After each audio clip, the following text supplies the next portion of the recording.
All right, what's going on, everybody? How you doing? Welcome to episode 1102, Talking Buffalo, your weekday daily driver for Buffalo Sports Talk and more. My name is Patrick Moran. Thank you so much for watching, for listening, however you consume Talking Buffalo. Appreciate you guys very much. A big shout out to our sponsors, Sunny Reds, 1841 Aber Road, just down the way from Highmark Stadium. And of course, Imperial Pizza, 2 locations, including my favorite, the South Buffalo staple at 1035 Aber Road. All right, the offseason's over, folks. Finally, Bills training camp coming this week, man. I am joined right now by my good buddy, Buffalo Pregame Substack. We're going to talk about that here in just a few. My guy, Alex Brasky, man. What's going on, man? Good to see you again. Yeah. Well, long time no see. Just this past weekend at Mafia Con. What a time that was, and excited to talk some Bills with you with training camp on the horizon. Yeah, finally. Let's go back to Mafia Con real quick here. It was very good to see you.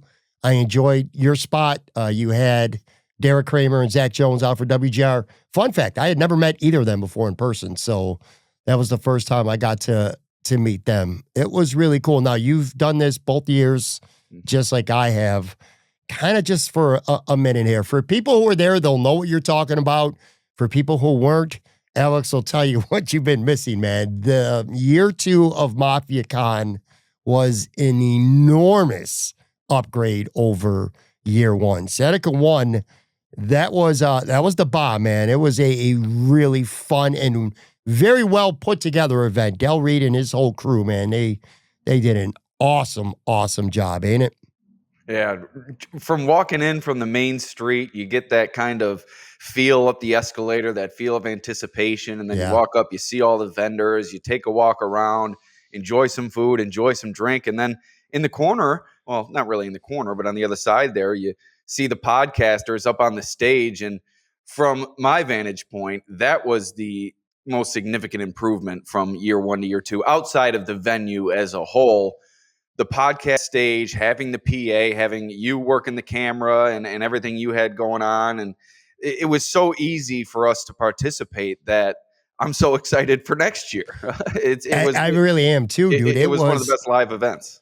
Yeah, it really was. And it was probably the first time, we talk to Bills fans every day via our shows or writing, whatever form of communication you have.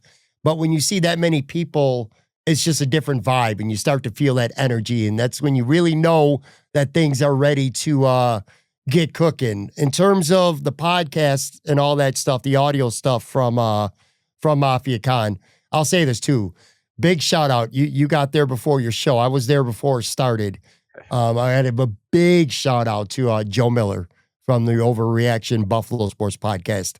He kind of saved the day on the audio side. So all the stuff was there set up, and it was a little bit of it was a group effort. It was a group effort, and the stuff was put in place for it to be live, and also primarily because Del Reed, the Bills Mafia ties, Bruckman Media, who did an incredible job as a whole. They had it set up, real spectacular overview and stuff, but for his show later on. The problem was the live audio going out to the audience was really bad at first, and we could not get it right. Joe Miller's expertise, he's a musician, so he was able to fix that. Dreamboat Donnie from Trainwreck Sports went home, got his stage mics, went back to the west side, and he brought those back. I'm telling you, dude, they made a big difference, because before that, they were headset mics, and you would have had to have been within maybe 15 feet or less of the stage to be able to hear. So yeah, absolutely a collaborative group effort, a lot of good shows. I will say one thing, though. Let's be objective a little bit. I do have one small critique that I will make sure I send Del this, and he hears this for next year. I want him to bask in, all of his success. It was very well earned, and every year I'm sure it'll keep getting bigger and better.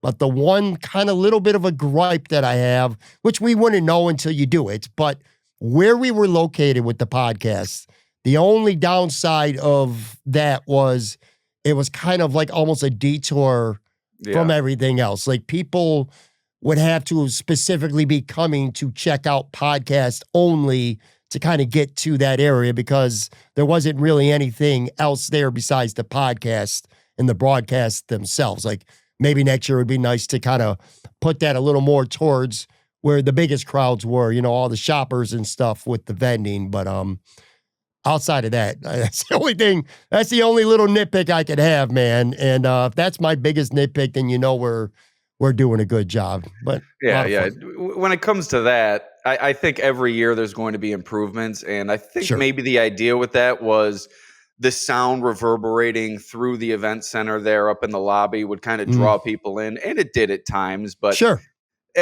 and also it was a little bit confined with the amount of vendors. There's so many people who want to participate in an event like this, and with people piling in, and you had the people walking throughout. So I guess you are nitpicking a little bit, but selfishly, maybe you'd like to be out in the heart of things next year. It's like, come see us, make it easier, come see us. But look, man, you said it. People want to be involved with this. Just wait till next year. Wait till how many people have not been involved yet that will absolutely want to get involved next year. Awesome thing with the fans. I got a little bit of a confession too before we dive into some Bills talk here. I was a little bit nervous before I went on, and I'll tell you why. Because look, Tim man, Graham, he's the ace in the hole. He is the ace in the hole, and he definitely he made shit. Well, he made it uncomfortable in a way that only Tim can make it, like pretty much right off the bat, because his first comment was about him and I being fat and the cheers not being, very helpful to our appearance on the camera. Very disarming. Very, very disarming. But I will say I was nervous because, look, man, I've done over 1,100 shows now. I've done a lot of live shows. I've had a lot of really good guests. You and I have done a live show before at Imperial Pizza. I don't get nervous about any of that stuff. I'm used to it, and I just feel confident and comfortable. But this was the first show I've ever done with a PA where, we do these live shows, but we're recording them, and people aren't really listening. It's for the audience at home, the stream or whatever. This was live with a PA, and I had never done anything over a PA before, and I was not so much nervous about that, but I don't know if I told you. I don't have the best hearing, dude. And just even a couple feet away, like you'll see when we're in Imperial, even if it's not that loud, I got to have headphones on so that I could hear you well. And I was struggling a little bit to hear Tim as the sound's also going out. So you're paying attention to that. But dude, I'm not going to lie to you. I was nervous, man. I had some butterflies going. Well, it's a double-edged sword with Tim. You bring Tim, and he is the ace in the hole, but he brings such a crowd that it's tough to hear on the air, apparently, for you. But I thought the PA was great. You listened on the camera. It projected clearly through there. You didn't really need any extra bells and whistles there, as far as I know, right? I think it was just recorded through. Did you have it hooked up, the audio through the computer, or was it just playing over the camera? Because if that was the case, you could hear it clear as day.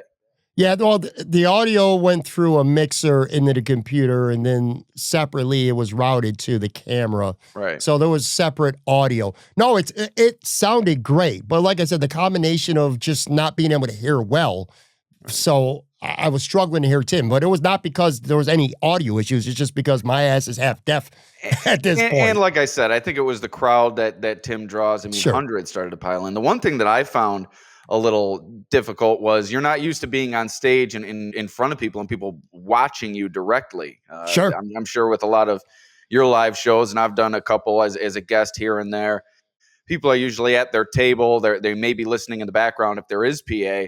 This, you were really on stage and people were just watching you. So there was this woman to the left, and she was really locked in on mine, Derek, and Zach's conversation. I want to thank Derek and Zach. They did such a great job. And they did. It was a great conversation. But having her so locked in was very much appreciated. But it also puts the pressure on you. You got to watch your words. You can't stumble, because when you're behind the camera like this in a recording situation or even a live stream situation, you don't see the audience. In that situation, you saw the audience. So it definitely was a little bit different there. And I saw one of my buddies from Batavia. So that was also interesting. But it was a great experience and something, like you said, I'm sure that they're already building toward next year. Dell does such an unbelievable job. And to get Bruckman Media and Zach involved this time around, and you mentioned all the other names that were involved as well.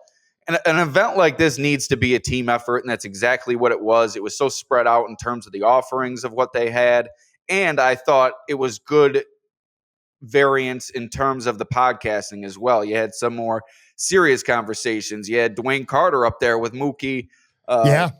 and Justice. So it was great to see, and a great thing every year. Like I said, I'm already looking forward to next year. Me too, 100%. All in all, just a lot of fun. I had a conversation with Mookie too, by the way. That's the first time me and Mookie I've ever really had a legitimate conversation. I'm going to have him on soon, and we're going to talk, man. He really is a good dude, man. He's a character, and I mean that in the most affectionate, pleasant, complimentary way imaginable. He knows his ball too. He's a high school football coach. He's been around. He knows his football, and he gets along very much so with these players as well. He builds relationships with them, and that's why Dwayne Carter is so willing to go up on stage with them in an event like that. Kind of, I think, relatively unannounced. I'm not sure if that was planned or not. I didn't know about it beforehand. In fact, until I saw it, I was like, hold on, that's Dwayne.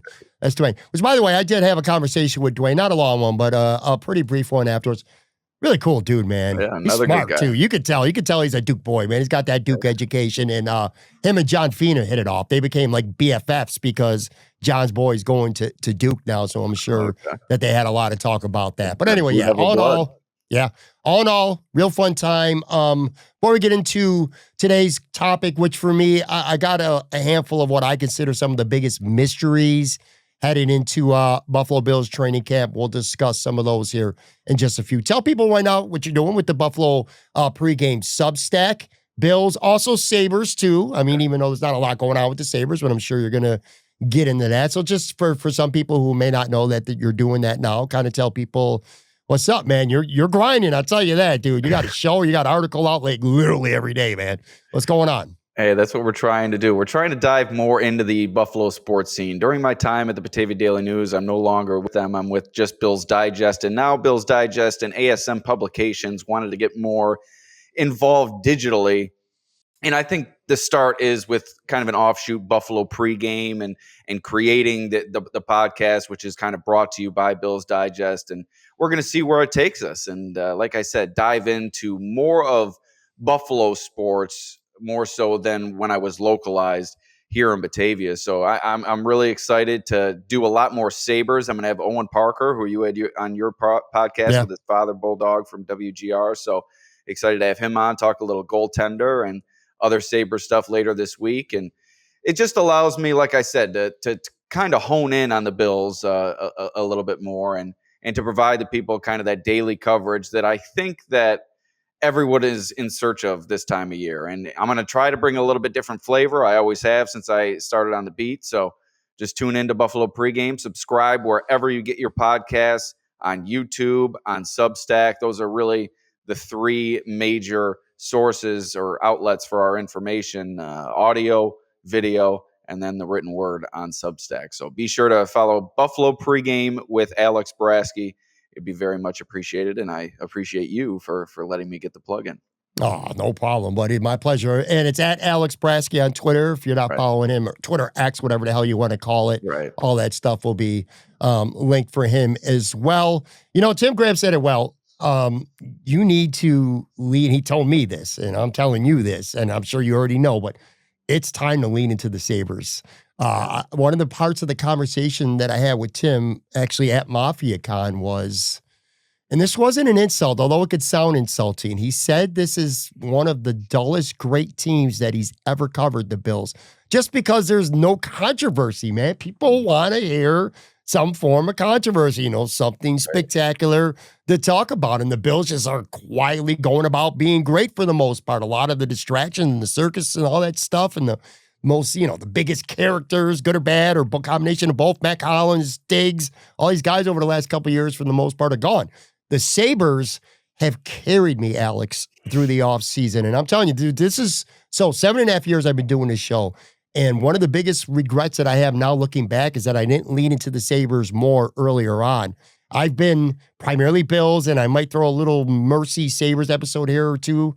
But holy shit, bro, the last couple months, the Sabres have just, the content, it writes itself. It speaks itself, man. It's just, fans are fed up and they want to listen and they want to be heard. They engage with the show. They comment. You put up YouTube videos. They comment on them. Fans they're hate listening. They're hate watching. But you know what? They're watching and they're listening. You know what I'm saying? Leaning on the Sabres right now, definitely a smart move. Yeah, it's exactly what you said. And I term it like this. It's like a train wreck. You want to look away in that situation. You just can't. You want to see the aftermath, what happens. And that's what you want to see with the Sabres this year. It's been 14 years, and you're right. I haven't seen the fan base this riled up, I don't think, throughout this entire drought. There's been hope, but ever since Jack Eichel was traded, I think the hope has just been so diminished, and missing the playoffs year after year, listening to the Kevyn Adams press conferences, the same kind of talking points, and really just confounding statements that he's made over the years. And the team's course of action is not matched up with what he said. So it's just been really frustrating all around. And like I said, I haven't seen the Sabres fans at this much of a fever pitch throughout this entire drought. And I think Tim is spot on, because like I said with the train wreck, the Sabres just kind of keep snowballing, both off the fields or off the ice stuff and their performance on the ice. So I think this year is such a big year for them. If you lose Rasmus Dahlin, you're going to start losing every player worth their salt within that locker room. Who knows? Tage Thompson could be forcing his way out. You still don't have Alex Tuck re-signed. So there's so many problems up and down the roster for the Sabres that entering this season, Sabres fans really are at the throat of the front office. But at the same time, I'm not expecting a playoff appearance. I thought entering this offseason with all the changes they needed to make and could make, that we would see them make those changes and take a step forward. Instead, they've either remained stagnant or taken a step back with their actions this offseason. Yeah, look, the last thing I'll say about the Sabres, and we'll get into Bill stuff, which I know people want to hear about. This team has lost the benefit of the doubt. And so we're clear, too. I also don't blame the fans. If they're fed up, they're angry, I don't think they're being irrational. I think it's justified anger. Sometimes anger and wrath is justified. This is definitely one of those cases. And to your point, I would say this has been, if you look at the offseason as a whole, I would consider it lateral. You know, they got a little better on defense, and they lost scoring up front. So, and maybe they got a better backup goalie, moderately better, whatever. But this is a team that's not come close to making the playoffs.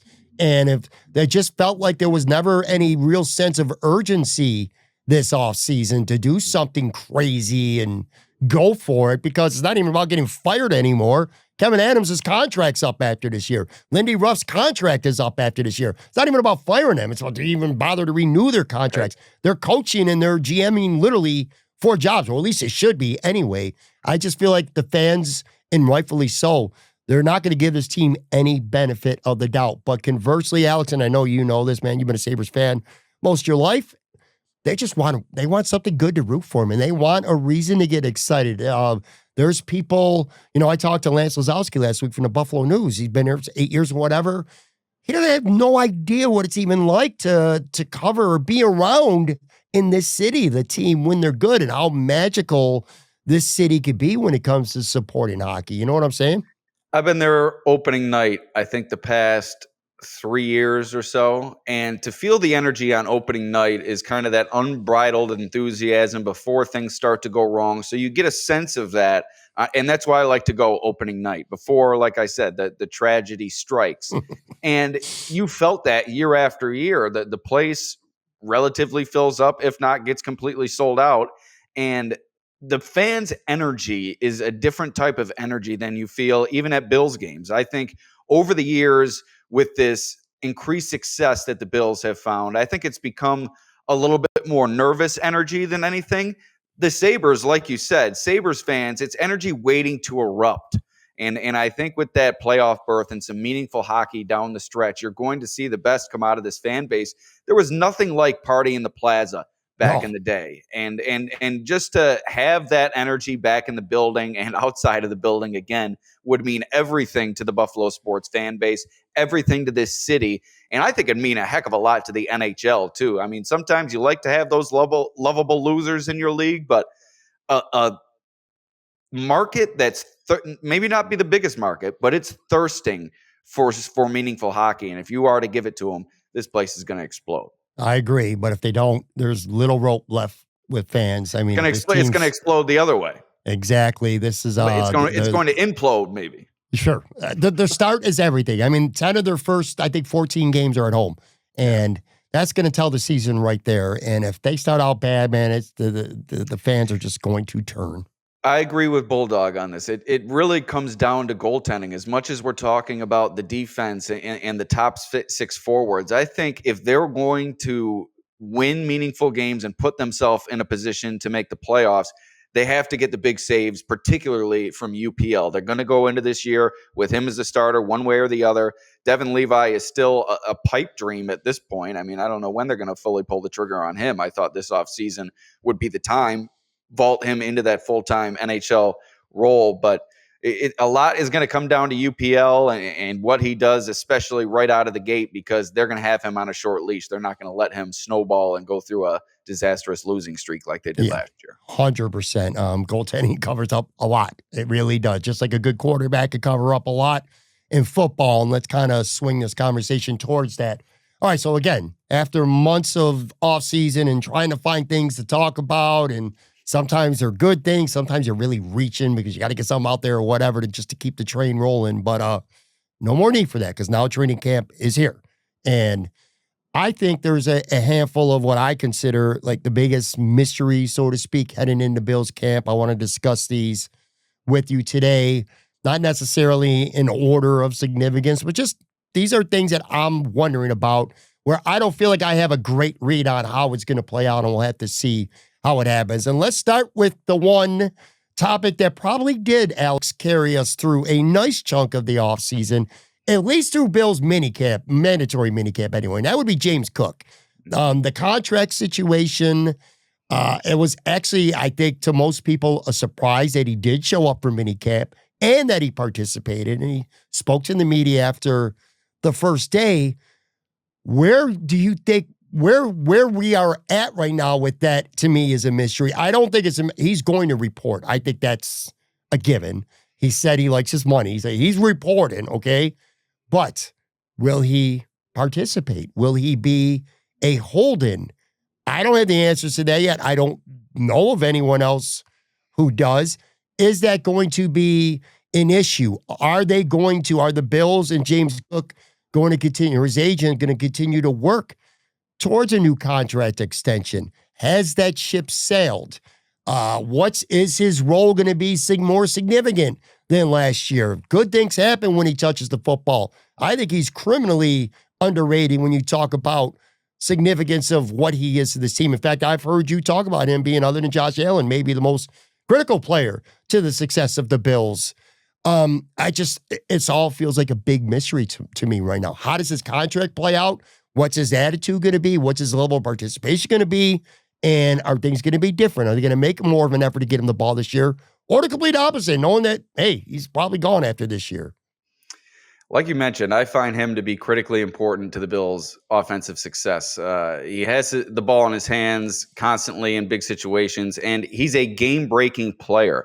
And I think you saw a little bit of that from Ray Davis and Ty Johnson, but on a down-to-down basis, James Cook can go off for a 50, 60-yard gain at any time. And I think having that threat in your offense beyond Josh Allen is critically important. And you don't really have it at the wide receiver position. Khalil Shakir's a nice player, but I wouldn't consider him game-breaking. And Keon Coleman's certainly not there yet with his game. And Dalton Kincaid, we're waiting for him to advance his game as well. So when it comes to the Bills' offense, James Cook is certainly the second most important player. And when it comes to the Bills' offense, isn't everything, but it's what stirs the drink, for lack of a better phrase. So I think James Cook is critically important to this team. And come training camp, all signs point to him being out there. You saw him fully participate during the offseason program when it came down to mandatory time.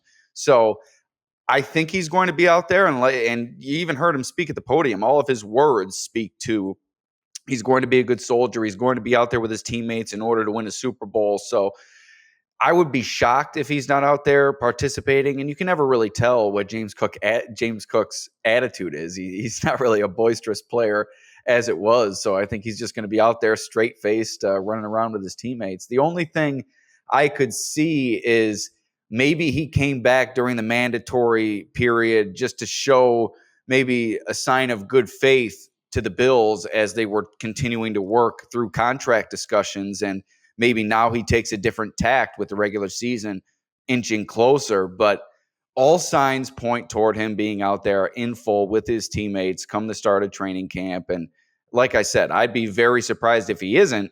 And the Bills need him to be, because he's such an important piece of this offense. And the last thing you want from him is to come into the season slow, condition-wise, and pull a hammy, do something soft tissue, and miss a few games, because we all know with running backs, it's kind of a momentum position. And if you're to lose that early in the season, it could kill everything.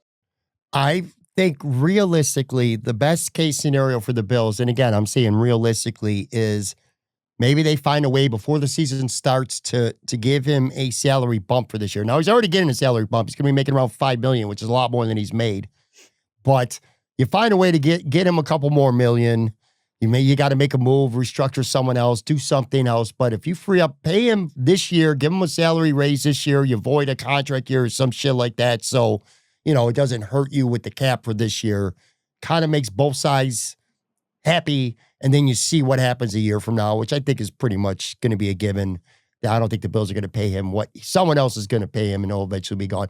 I agree with you. I will say I would have disagreed with you before the Kansas City game, in the AFC Championship game. Mm-hmm. I like James Cook, and I'm a James Cook guy. And I do think it's indisputable that him playing behind, an MVP quarterback and maybe the most underrated offensive line in the NFL is definitely very much to his benefit. Would he have that same success playing with the Arizona Cardinals, for an example? But definitely can't be discounted. You're absolutely right.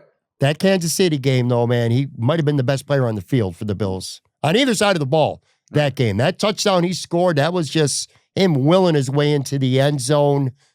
He became a much better player this year, and to your point, he is that one game breaker where you make a mistake, like that Miami game. He makes one cut, bam, 49-yard touchdown, just like that. You know what I mean? And he did that a handful of times. So, yeah, I'm with you there. But I do think it's a mystery. I think we kind of got some insight on how it's going to play out, but until we actually see it, that's the way it's going to remain. All right, let's do this. Take a real quick break, come back on the other side. And I got a handful of other biggest Bills mysteries heading into Bills camp with my boy, Alex Brasky.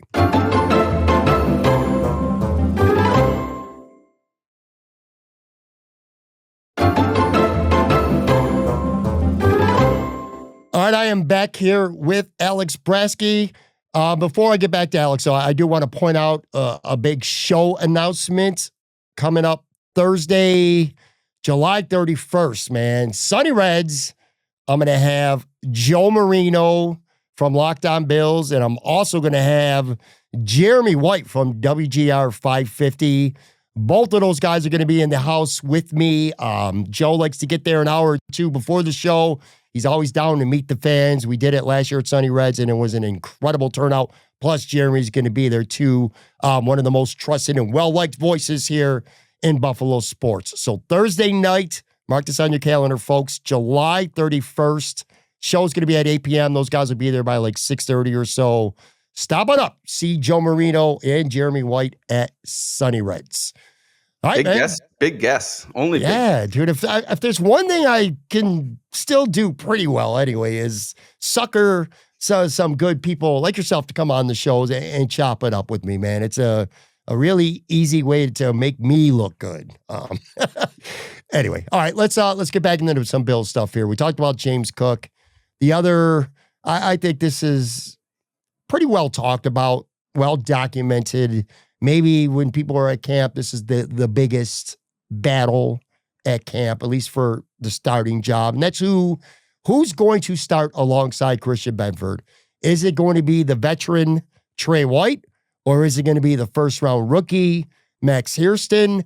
I feel like Trey White, being a Buffalo Bill again, affords Sean McDermott the luxury of not being forced to start Max Hairston if Max Hairston does not show himself to be ready.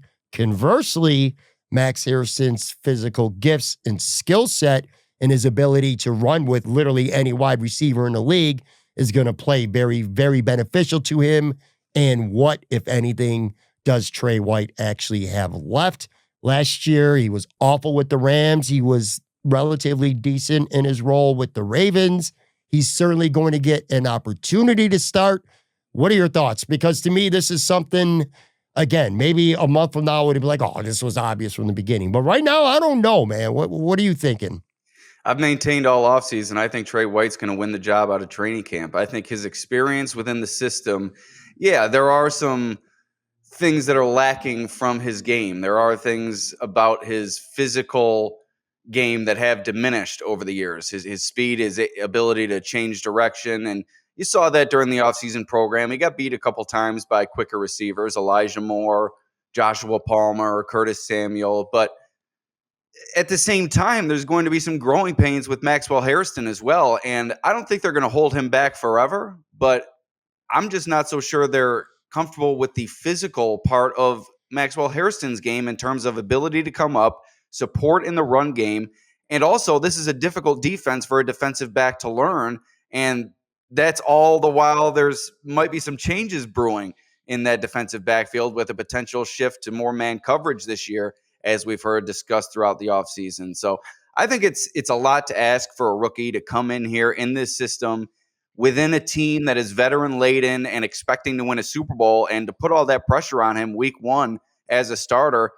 I'm just not so sure the Bills, outside of Hairston showing out during training camp in the preseason and really being flawless, I'm not so sure the Bills will be comfortable. Sean McDermott mentioned it earlier this offseason. He said that he's not averse to playing rookie players, but it takes a lot for anybody to prove themselves at the professional level, much less a first-year player. So I've maintained throughout the offseason that I think they're going to go with Tre'Davious White, rely on that comfortability with the veteran player, and they've shown that they're loyal, maybe not to a fault, but they're loyal with these guys that they bring back. And I'm sure that they told Tre'Davious White, we're going to give you every chance to win the job. And I'm not so sure he'll be winning it, but I don't think Maxwell Hairston will do enough to win it. And maybe by default, it goes to Tre'Davious White early in the season. I very much agree with you on that. I would say Max Harrison's got to win it. Trey White has to not lose it. Right. And that doesn't mean, which by the way, that might be the big mystery. Let me tell you something that's not going to be a mystery.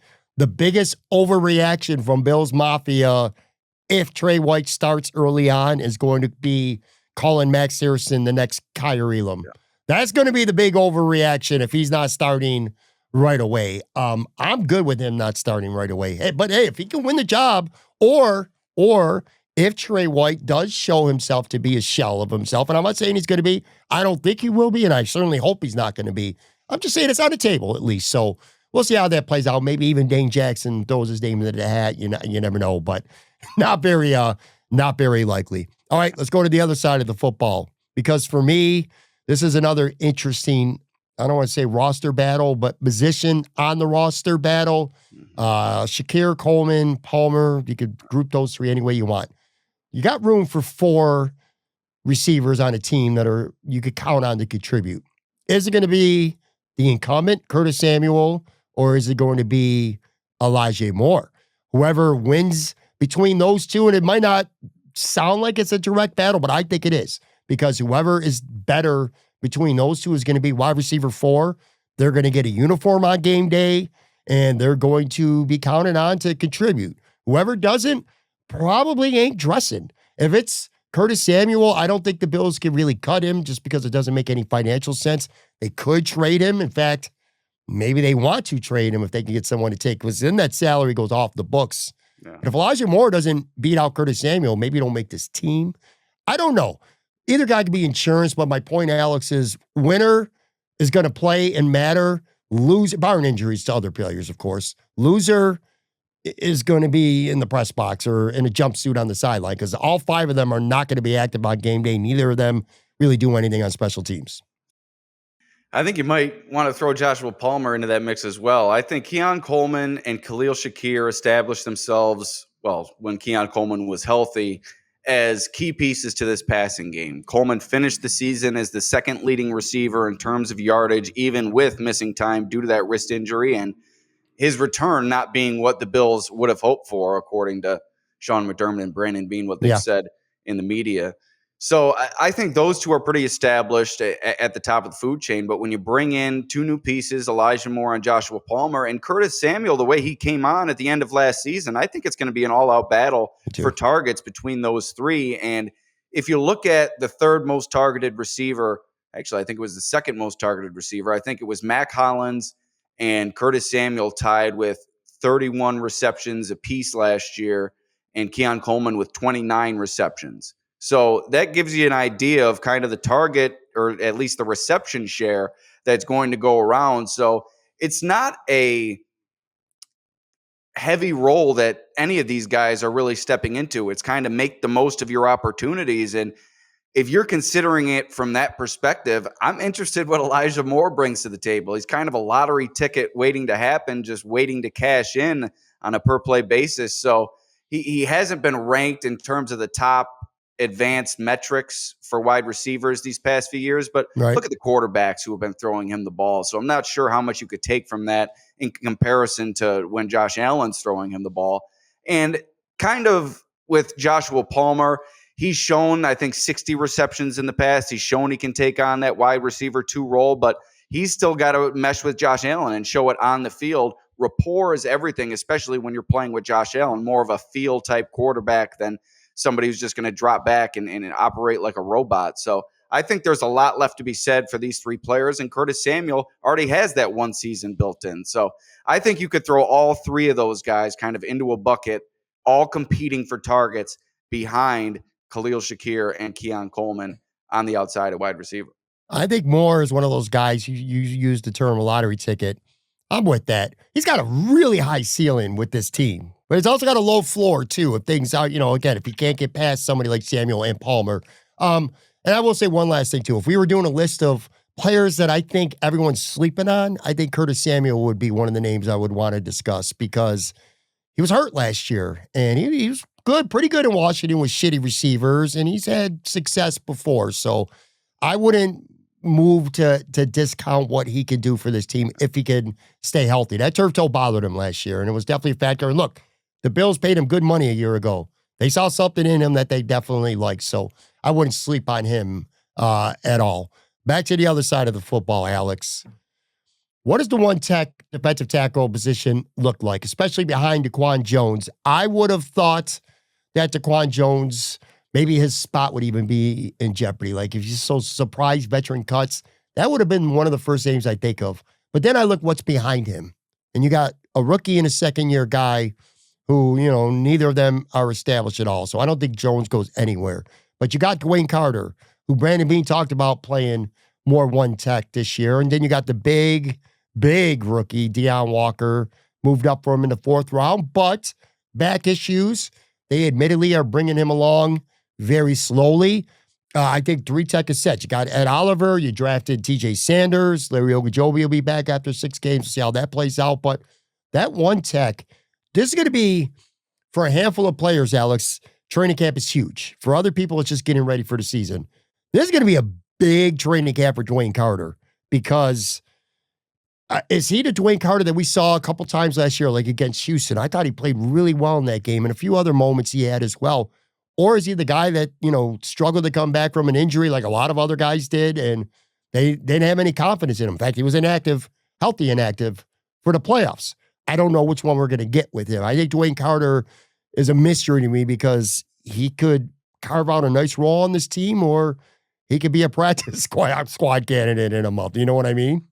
And you mentioned Daquan Jones. I think he's kind of lumped into that Curtis Samuel situation. I'm not sure you could cut him based on the finances. I think he's set to make somewhere $6-7 million. If I remember, I was looking earlier. I think he's maybe a player if you could unload via trade, but at the same time, what is his trade value right now? And I'm not so sure there's anyone kind of on the phone calling about Daquan Jones. His performance the past year or so just hasn't been there since the injury early a couple seasons ago. So yeah, I think Dwayne Carter is going to be gifted plenty of opportunity. With the loss of Larry Ogunjobi to the 6-week PED suspension, you need Dwayne Carter to factor into this rotation, especially considering I'm not so sure they're going to be ready to thrust Deion Walker Right. into the lineup. I think he's still a raw rookie, somebody who's dealing with a little bit of a back issue. They're going to have to maybe take that slow during training camp. We'll see once the pads come on. We'll see if they give him a couple of maintenance days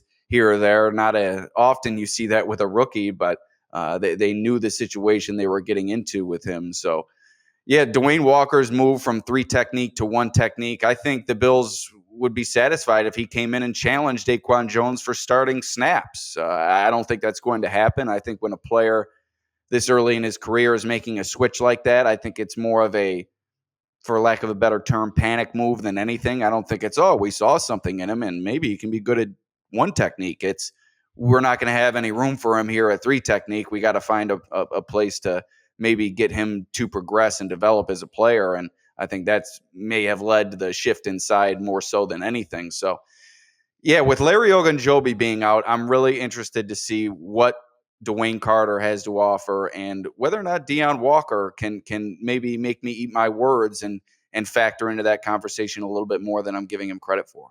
Yeah. Look, he was a 3rd-round pick a year ago.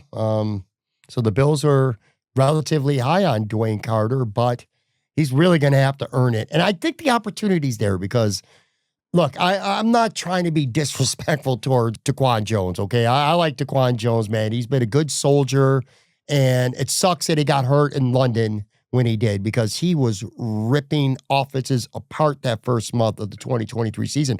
But he's just been okay since he's come back, not a true difference maker. And I'm not saying Dwayne Carter is going to be, just saying the opportunity's there, but can he seize that opportunity? To me, that's a mystery.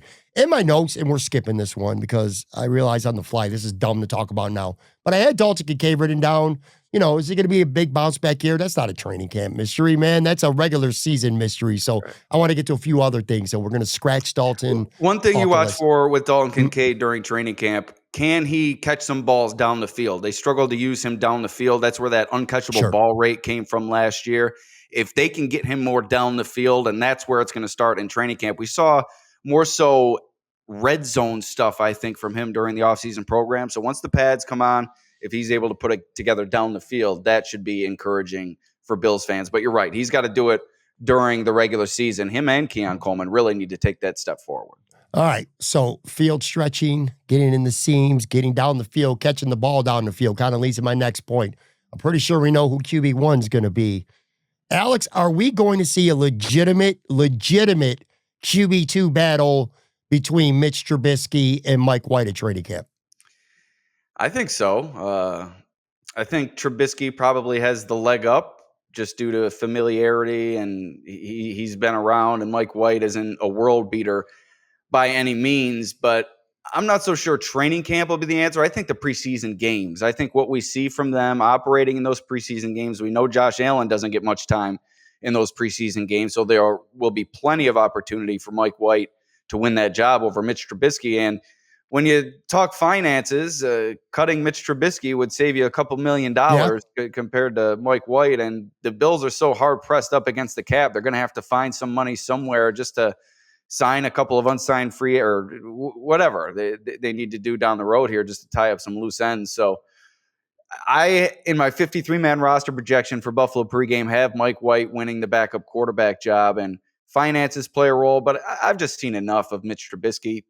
He doesn't take any chance down the field. And I'm not saying you want your backup quarterback coming in and being reckless with the football, but at some point you're going to need a quarterback who's ready to make plays. And Trubisky just has left me very uninspired watching him at practice and in preseason games these past few years. So I'm going with Mike White. I think we're going to see the competition, and that $2 million might come into play. It's not a lot, but the Bills need some breathing room. It's enough. It's enough to matter. It's enough to make me conclude that a tie goes to Mike White. You know, a tie goes to the runner, a tie goes to Mike White. All right, another one here. Who ends up being the primary kick returner and or punt returner? Because they could be two different guys. But this is a mystery right now because you got Brandon Codrington, who did a lot of good things as a rookie, both kick returns and punt returns. But when all the chips were on the table, he didn't play. You got Laviska Shenault, who is a wild card for sure. Uphill battle to make this team. I would say him really looking good at camp and preseason, returning the ball, kick returns. It might be his only realistic path to making this roster. Ty Johnson could be in the mix. He's definitely making the team. You can find a use for him. And maybe if Ty Johnson's your primary, at least kick returner, you don't need to roster a Chenault or maybe even a Codrington as well. So I think this is, I don't know how important it is per se. Well, I think it's important, but who's going to be returning kicks? Because they all got to be able to do it. At least Codrington, he's going to have to show that he's improved as a defensive back too, because just being purely a returner, I don't think it's going to get him on the roster. What are your thoughts with that? Well, that's why in my 53-man roster projection, I picked him not to make the team because I don't think he has anything to offer as a defensive back. We saw that with him on the field. I believe it was last year during preseason or whenever he was on the field. Just leaves you uninspired, maybe even beyond that. Just shows you that he can't be a defensive back at the NFL level in any significant way. So I think he's really return only. And although when he came back from that injury, he wasn't out there, I think the injury may have played into it. So I still think that they're comfortable with him as a kick returner, and that's what is going to give him a chance to stick around. But they're going to make this, I think, a competition during training camp as well. With those new rules, they want to see what these different guys have to offer in this newfound environment with the increased number of returns and the added opportunity there. So you bring in a guy like Elijah Moore. He hasn't had a lot of experience as a punt returner, and I doubt that they're going to throw Khalil Shakir back there full time this year after paying him this offseason. So you're going to have to find somebody who can either do both or find two different players on your roster that are going to be able to fulfill both of those positions. But I think Elijah Moore is intriguing. You mentioned Laviska Shenault. If he's able to surprise people, I don't think he has a great chance to make this team. But if he's able to go out there and shock the world in terms of a kick returner, that would open up the door for him to make the final 53. And then you mentioned I think you mentioned Ray Davis. At least you mentioned Ty Johnson. Both of those guys may factor into the kick return game as well. So I think there's going to be a lot of names to watch there. Brendan Codrington, depending on who you ask, he's going to make the team. He's not going to make the team. At the end of the day, I think whoever they throw back there is going to probably do an adequate enough job. I'm not so sure you're going to see Codrington ripping off 99-yard touchdowns week after week. So I don't think it's a huge thing to be concerned about, but it will be something to watch, especially on a roster that doesn't have a lot of positional battles up and down it. Last question here, last item real quick, and then I'm gonna let you go. I know you still got a show to record too yourself, the crazy life of doing this. Damar Hamlin, Derek Forrest, do they both make this team? To me, I think that's going to be a mystery right now. You have Raps in, Bishop's in. Although when I talked about this on your show last week, I do not think he's just going to be handed the job. I think he's going to have to earn it. Hamlin and Forrest, there might be a two-way for sure, maybe a three-way battle for that job. But you got Jordan Hancock in the mix. Is he going to be worked at safety? Or is he going to be a Cam Lewis kind of utility type? Is he going to play some nickel slot? Is he going to play safety? Is he going to do a little bit of both? Or is he going to be primarily just a safety? If he is, you throw him in that mix. I'm not sure that Hamlin and Forrest both make this team, and I'm not sure Hamlin being the one that everyone automatically assumes is the one who makes the team if only one of them make it. I'm not sure that that's a lock either. So I kind of feel like the safety position after Taylor Rapp and at least Cole Bishop making the team, I kind of feel like it's a little bit of a mystery. I think it's almost a walk for Cole Bishop. If he just remains healthy throughout training camp in the preseason and doesn't throw up all over himself, I think they're going to give him a chance to start the regular season. He spent some time on the field last year, worked out some of those growing pains, and especially what you have behind him on the roster, you already know what you have in Damar Hamlin, and I don't know if it's growing pains that you're going to experience with Damar Hamlin, but there are some inefficiencies in terms of his skill set.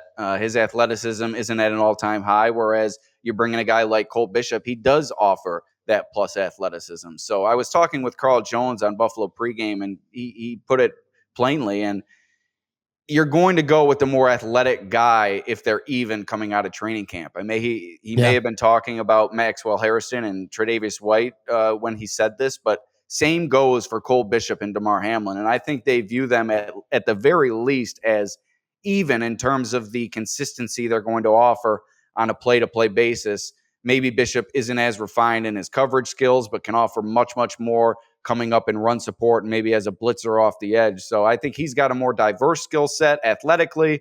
That's going to lead to him winning the job. But when you look beyond him, you're right. I think it's going to come down to Damar Hamlin and Derek Forrest. And they obviously like what they've seen in Derek Forrest. A couple of years ago, 4 interceptions at the back end of that defense. And he comes in here with those ball skills, something that the Bills value very, very highly. They've been able to sustain that high turnover rate or takeaway rate these past few years. And if he's able to show that he's comfortable within the system and can make some plays both on special teams and on defense, he can push Damar Hamlin for that job. But I bring up finances once again. If you get rid of Damar Hamlin, it's going to cost you $2 million. Whereas if you get rid of Derek Forrest, it costs you about $167,000. So he's got an uphill battle. And then you look at Jordan Hancock. I think they're going to keep him just based on his draft position and the future that they have planned for him. You heard Bobby Babbage talk about him during this offseason, and he said that they have a very detailed plan, well thought out plan. I can't remember exactly what he said, but he went out of his way to say it. So I think they're excited what they have with Jordan Hancock, and that's going to lead to, like you said, that battle with Derek Forrest and Damar Hamlin. I have Hamlin coming out on top. I think they're going to be comfortable with that, and I think it's going to be another Mike Edwards situation with Derek Forrest, but who knows? The dark horse could come out of nowhere and take that job. You excited for camp to finally be here, man? I mean, it's so much fun to talk and to analyze and to speculate, but to be able to do shows of Buffalo Pregame, to have stuff to write about, where you're going to be able to have observations and things you're hearing and things that you're seeing with your own eyes as things play out. It's an exciting time of year now, isn't it? Absolutely. It's a little dialed back this year. I don't know how much I'm going to be able to get out to camp this year, but at the same time, it's going to give me a totally different view of training camp than I've had these past few years. Being able to follow all the reports and kind of aggregate those in my mind and then kind of come to a determination and give my opinions and have guests on from training camp and talk to people like you. It's a great time of year every year. And maybe I'm not as excited because my presence at training camp might not be as consistent this year, but I am excited in terms of the challenge and the intrigue that comes with kind of viewing it from a different lens, which is certainly going to be the case this year. And listen, this is a team that a lot of people are picking to win the Super Bowl. Hard Knocks is going to be there, so plenty of access in that regard. This is going to be a team that people are talking about all season for better or worse. And much like we talked about with the Sabres, no matter what happens, you're not going to be able to look away. So it all starts this week, and it's really a full steam ahead effort for the next several months, and I'm excited to get at it. Great way to end this. All right, if you're not following Alex on Twitter, X already, make sure you are at Alex Brasky. Buffalo Pregame on Substack, of course, the podcast version. Get it wherever you listen to podcasts, of course. Follow and subscribe on YouTube as well. Thanks, brother. Always fun talking to you, man. Thank you. Thanks for having me on. We'll see you next time. All right, guys, and I will be back tomorrow. Matt Warren, SB Nation, will be talking about some low-key Buffalo Bills that could be intriguing to watch at camp.